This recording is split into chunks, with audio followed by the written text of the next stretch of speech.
Okay, everyone. Welcome to the Bring Out Your Devs section of the evening, where it gets late at night and we talk to some of our developers. So, with us here, we have David Hancock, our programmer, one of our programmers, and he's been working on some interesting things lately that I'd like him to share with you. So first, let's start with what are you working on? Today has mostly been doing things like we're working towards a new material system. I know we've mentioned that before, so I'm helping with George with that, as well as helping getting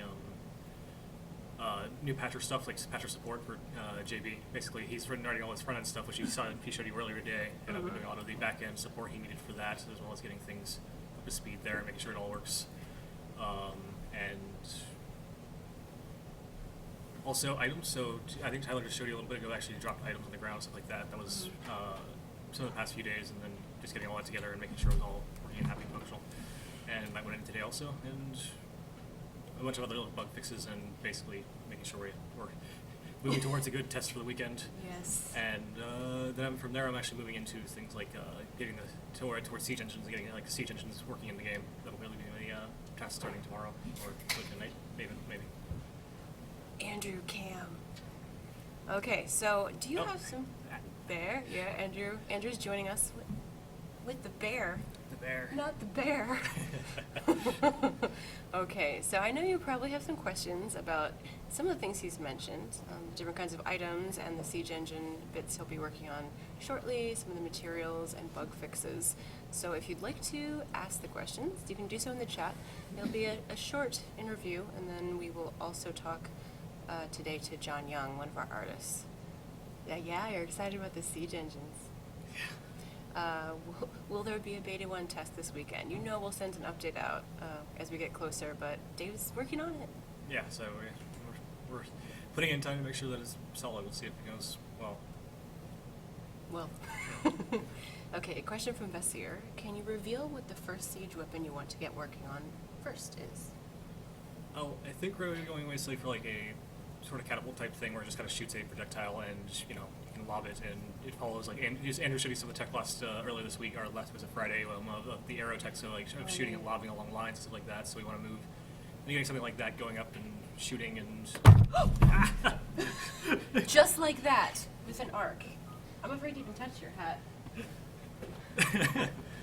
So, we're hoping to get something with that going, and then from there moving and maybe adding more interesting gameplay to it, or even just getting it working in general, and seeing where we go from there. I mean, there's a lot of things that come down to time, implementation, and stuff like that for Beta 1, so. Yeah.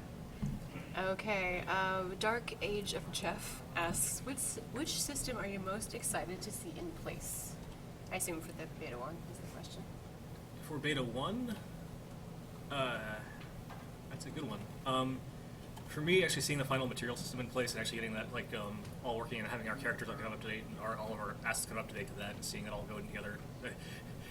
It kind of gets but from a gameplay side of things, I'd say the actually having some classes in there and abilities for classes, stuff like that, I think that would be definitely a nice step forward for that. So from a gamer perspective, that's what I want, but from a developer side, the materials and updates on that stuff is more exciting. Okay. Foggy would like to know how the hurdy-gurdy is going. I don't know if you know this, that Dave plays the hurdy-gurdy. So 2 years ago, I moved into a place, it's like a townhouse, and we have problems with the walls aren't exactly the thickest in the world. Oh. So, and the hurdy-gurdy is a very loud instrument, so there's no volume knob.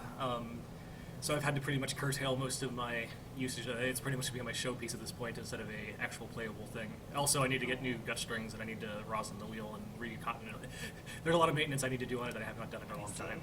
We'll have to have you stand on the balcony and you can serenade everyone in the entire building. Oh God. Excellent. Okay, when are we going to see another Dave optimized Vine? Do you have stuff you want to share on Vine that's like pretty enough to put on Vine? I don't know. Maybe catapults when you get that. I'll probably start doing, when I start doing siege engines, I'll probably start doing some vines with that. But most of what we've been doing recently most of what I've been doing recently has been a lot more, there's not a lot of visual indication of what's going on there, so it's kind of, I haven't really been doing a lot of vines recently for that reason. But yeah, definitely I'll start moving into things like the siege engine, I can start doing more vines. That would be great. So. Okay, what's the one thing you've spent the most time on so far, and what's the one thing you're most proud of? The one thing I've spent the most time on so far, probably the character system, just in general. Because over all the time from start to finish or to current, I mean, like from first iteration to what we're doing now to where that's there's been a lot of things that have gone there and a lot of reworks that have gone there, and then optimizations that have gone. I think of time spent, character system's probably been one of the more time sinking, or the buckets of time that's spent there. System I was Most proud of? most proud of. Yeah. Probably also the character system. Oh, not the weather, not the clouds. I like the clouds, but there's a lot of work I still like to do there. So I mean, that's a lot of like it's a Critification. yeah. Okay. A lot of things we could do that make it prettier and faster and but I mean, character system in general I think is the big one. I mean, Patcher's there's quite a bit of time on Patcher, and there's always basically maintenance and background time on Patcher stuff, so that also is a decent chunk of time has gone there. Yeah. So Maltazoid, Dave speaks on 1.5 speed. You just have to learn to keep up. Trust me, you will get used to it. He's a fast guy. He's doing things quick, so that's how it is. What's your best method of staying focused and objective in regards to coding? staying focused, sea shanties. He's not kidding. I swear, these sea shanties all the time. We used to do, what was the music program that we shared where you plug DJ? Plug DJ. With a freaking sea shanties all day long. No, I mean, that is what I listen to most of the day, and it does help me focus. But it was kind of a joke there too. I mean, really, it's just it's tuning out backgrounds and focusing on what you need to get done, and just staying. And when you're compiling, taking the breaks at the right times, and basically making sure that you're not just sitting there staring for hours, but actually getting up and moving around a bit. Good. Andrew says that you're optimized. He wants to know. Okay. Yes, James. You can catch up. He kind of did a summary of what he's working on right now, and ask questions on that. All right. So, any further questions for Dave? So you're working very hard, and you don't get to see him as much. He's kind of a reclusive programmer. Although, I hope you've been reading the newsletter for Unveiled, because Dave does do State of the Build. Is it State of the Build? No, I do most. I've done quite a few of the What's the title of the programming section? I can't remember now. Tech Central. Tech Central. He's done a lot of the Tech Centrals, so you can learn more details about all the things going on in programming land, and in a more understandable way. Dave writes them very understandably. Except for my December updates, I've done 2 of them, and those makes me kind of whimsical. The letters to the king, etc. Yeah. I like that. Where can they get your shirt? Oh, well. This one actually was a failed one, I believe. Yeah, Failboat shirt? I think so. I think this is the one that has the patch. Yeah, I'm here for the patch notes. Yeah, but it's a patch notes. Right. Yes. So, Okay, questions about clarifications in the character system you're working on. Do you mean beans and boons, or what exactly is the aspect I mean you the built? character, the art side of things. So like how the actual characters are, like how we put armor in your character, the textures for that, how those are optimized, how those are put in game, how we're actually, and then basically the art side of characters. Not the art side, the engineering, programming, visual side of it on the client. And So how do you interact with the art team then? I assume there's a lot of interaction if you're taking textures, etc., and armor. I work pretty much with Scott primarily as our crossover there. Generally, Scott will import things through the editor. We'll talk with it, and then we have layouts for texture sheets and stuff like that we use to base on copying all our stuff, our characters, how we actually run the characters. Most of the interaction with the art team goes through Scott and John to some extent, as well as Michelle, who also helps with the some of the paints and textures and stuff like that. Okay. Meeks is demanding that you make the armor beautiful. Actually, so You can yell at John for that one later Yeah. in a minute. so if you watch any of the previous stuff, you'll see that like Andrew and George have both been putting a lot of effort into the material system, which will make the armor itself look a lot nicer from the get-go there when we see the materials updated. Okay. Have you been doing anything with the animation system? No, so animation system was primarily JB, and then we moved it over to Rob after JB started moving towards the UI and getting all the updates for UI we needed done. JV's asking, I'm slightly disturbed, JV. Can you explain how the characters are put together? What happens when you put on a shirt? All right, it's a really, I mean, so the characters are basically combined. There's a bunch of parts assigned to that character. So we split a body into a bunch of regions, as we're calling them. And these model regions will define things like your hand, your wrist, your elbow, your upper arm 1, upper arm 2, chest piece, lower chest piece. And we take these pieces and we say that a chest piece, or a shirt in this case, combines certain chunks and replaces those with a shirt piece. And then we weld those into the areas together and turn it into a single model at the end. Like we replace the chest piece area, the top layer of the chest piece with the shirt, but we also put the skin under the texture map, so you have, if there's skin bits, you'll have the still skin there. And then we combine that down into a single model and an optimized model for that, and with LEDs, and then use that as your rendering base. So it applies that way all the way up through for anything. Like, so you could have a shirt and then a piece of armor above that. You'd have your armor model, and then you would have the shirt and skin bits rendered into the textures correctly, so that you'd still be able to see like parts of your shirt underneath it as well as your skin. So that's why when you have your high boots on and your short pants on, you can still see your knee section, that's skin between. Well, that's a separate model section that isn't being replaced. So yes, you'll actually have your model. Basically, that piece of the model is still there, and we're showing you the knee that's welding to the boots and the pants to give you. In case you don't have a floating, you don't have a boot and pants and ghost legs. Yeah. Nice. Okay. Aldervic, that's more of a design question than a programming question, so I'm going to skip that. Let's see. I don't think we're going to give you any updates on beta right now. And they're very excited about the different kinds of way you're layering on things. So that's cool. If you guys have further questions about that, you have 2 more minutes with Dave. Make it count. 2 minutes. So we talk. So in any event, like They still love your shirt. They keep talking about the patch notes. All right, last question. Who's gonna give it? Has to be a good one. I know. I'm not asking it. It's merely a flesh wound, Ulrich. Bring out your Daves. Oh, that's funny. No, he's not gonna sing you a sea shanty. No. No. He totally will sing you a sea shanty. Let's make this happen. No. Okay. So, from a programming standpoint, how many lines of code Well, goes? with sea shanties, you need more than one person, really. I can do it. Well, so from a programming standpoint, how many lines of code goes into creating a character model? Wow, have you ever counted? How many Lines of code goes into creating a character model. I Gosh. couldn't tell you off the top of my head. It's a decent, a lot. I mean, there.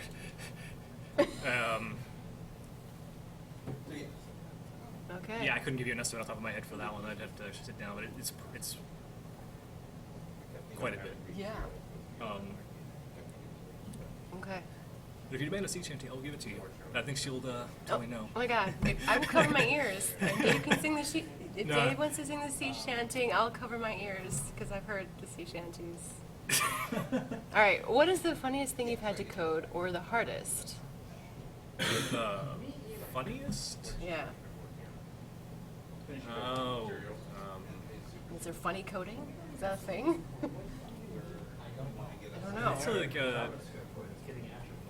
I'm sure there is code I've written that I thought was funny at the time, but it's generally not noteworthy enough for me to to keep laugh it. at? To really think about it. I'm trying. There's probably funny moments when I was doing certain Actually, the moment we normally have our most fun in code, it tends to be like when we were working on March on Oz. There was a time I snuck in an ASCII art into one of the comment sections of a file I submitted, and it lived there for forever. I think we actually shipped with that when even the code we finally pushed, that was our goal, still had that ASCII art in there. What was it? Something you can't say on stream. No, it was Robo Santa from Futurama. Nice. Nice. Okay.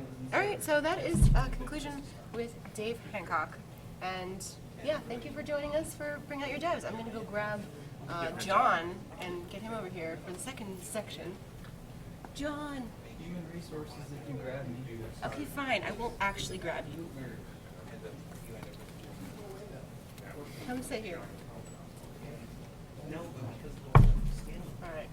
it ends up being the other way around. Really? Because they make. There you are. Okay, so this is John, our 3D artist, who you've probably seen tons on stream doing different kinds of armor for you, but now you get to see his pretty face. Okay, so I'm sure that they all saw today you were working on heavy Viking armor, but is there something else you're working on too? Are you multitasking, or is that your focus? Yeah, right now I'm just focusing on the armor. So, yeah, we're trying to bang those out as quick as we can so we can move on to the next thing. Okay, so now I know you guys have seen some things, so probably you might already have questions for John about the process, and a lot of people do ask about ZBrush. So how did you learn ZBrush? Lord. I just kind of fell into it. Just walking along one day, I just think I'll pick up ZBrush. How did that work? Okay, so I started off with traditional sculpture. I wanted to be a like a special effects. Yeah, for kind of movies guy. and such? Correct. Okay. However, the demand just isn't there anymore. So I kind of just fell into ZBrush. I learned from YouTube. Nice. And then Does it trick you out that some people are watching your videos and learning from you? It's like an inception of ZBrush. it's cool. Yeah, but it was a lot of stuff on my own too. Like at the time, there wasn't a lot on YouTube for ZBrush, so it's kind of like doing the long way around until you can figure out, better ways to do things. So. Why do you wear sunglasses in house? Oh, forget they're there. Where is your beard? Where's my beard? I can't grow one. I got hit by a car when I was younger, Oh no. and so like I've got scars, and like it grows in all mangy and gross. Don't you feel awful, Doulos, now after that? But I'm very envious of Ben. Aren't we all? Magic. Oh, sure. Yes. Okay, how much of your design is historically accurate, and how much is your own imagination? I know for the Arthurian armor, we got a lot of reference images from Ben, and I work pretty closely with him. As for all of the other pieces, Michelle does a lot of digging and gets a lot of reference, and then goes from there. And then sometimes I'll go online and kind of dig up some patterns or something like that. Okay. So how's the process? Michelle does concept art, and you get that from her. How does it work? Yeah, so, well, it was her and Sandra, like, they sketched up a bunch of stuff, and then Michelle kind of flushed it out and gives me, like, some 3-point turnarounds, so I can see the front, the side, the back, what it looks like, with pauldrons on, with pauldrons off, yeah, exactly, so I know, like, what's going on, so. Okay.